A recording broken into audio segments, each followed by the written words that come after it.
বোনেরা, এখানে কেন আসেন? এই ব্যাংক হচ্ছে একটু সেবার জায়গা।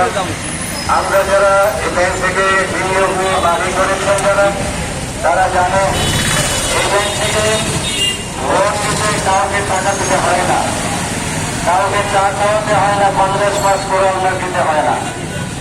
এমন একটু ব্যাংক থেকে আমরা সেবা নিয়েছি। কিন্তু সামনে দিয়ে হয় এই ব্যাংকে যখন আমার কারণে 1919 সালে এবং এই ব্যাংক সহ পড়েছে আপনার নিশ্চয়ই বুঝতে পারছেন। ব্যাংকে বিগত 5ই আগস্টের পরে একটি বড় অংশ তারা এই ইসলামী ব্যাংকের মাধ্যমে প্রেরণ করে। তার ফলে ব্যাংকটি আবার ঘুরে দাঁড়ানোর চেষ্টা করে।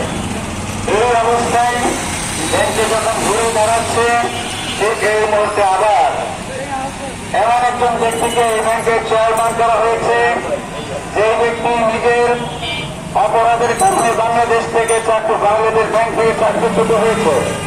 তার স্ত্রীর নামে তার স্ত্রী ব্যাংকের ঋণ খেলাপি।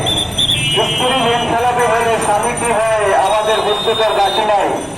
যে ব্যক্তি নিজের নামে টাকা নেওয়ার সুযোগ থাকে না, সরকারি চাকরিজীবীরা নিজের নামে নির্দিষ্ট পরিমাণ টাকা নেওয়ার ক্ষমতা রাখে, সেজন্য তার স্ত্রীর নামে টাকা নিয়ে সে ঋণ খেলাপে টাকা দিচ্ছে না। এমন একজন ব্যক্তিকে যদি ইসলামী ব্যাংকের চেয়ারম্যান পদে অধিষ্ঠিত হওয়া হয়, তাহলে এই ব্যাংক থেকেও সে খেয়ে ফেলার জন্যই যে ব্যস্ত থাকে। তার সাথে রয়েছে এসালাম গ্রুপের সক্ষতা, তাদের সাথে রয়েছে যোগসাযোগ। তার মানে খোরশেদ আলম ব্যাংকে থাকার মানেই হচ্ছে যে ইসলামী ব্যাংকে এসালাম গ্রুপের এই হাতের মধ্যে থাকলো। আমরা চাচ্ছি এই খোরশেদ আলমের মতো একটা দুর্নীতিপরায়ণ ব্যক্তিকে ইসলামী ব্যাংক থেকে অপসারণ করতে হবে। ব্যাংকে যেভাবে সুষ্ঠুভাবে পরিচালিত হয়ে আসছে, ব্যাংকে গভর্নমেন্টের সামনের দিকে অগ্রসর হচ্ছে, ব্যাংকে ঘুরে দাঁড়ানোর চেষ্টা করছে। বাংলাদেশের আমরা জানি প্রায় 11টা ব্যাংক এসালাম গ্রুপ পেয়ে ফেলেছে, তার মধ্যে 5টা এখন দেউলি হয়েছে। 5টি ব্যাংক ইতিমধ্যে দেউলি হয়েছে আপনারা জানেন।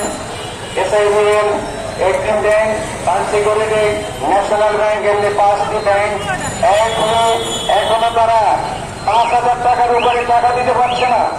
আমরা কি চাই ইসলামী ব্যাংকটা অন্যরকম একটা ব্যাংকে পরিণত হোক?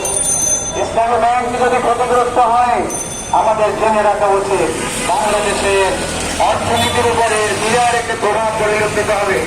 আমাদের রেমিটেন্স যোদ্ধা ভাই বোনেরা বিদেশ থেকে তারা টাকা পাঠান, তারা দেশের প্রতি দরদের কারণে, ইসলামী ব্যাংকের প্রতি তাদের ভালোবাসার কারণে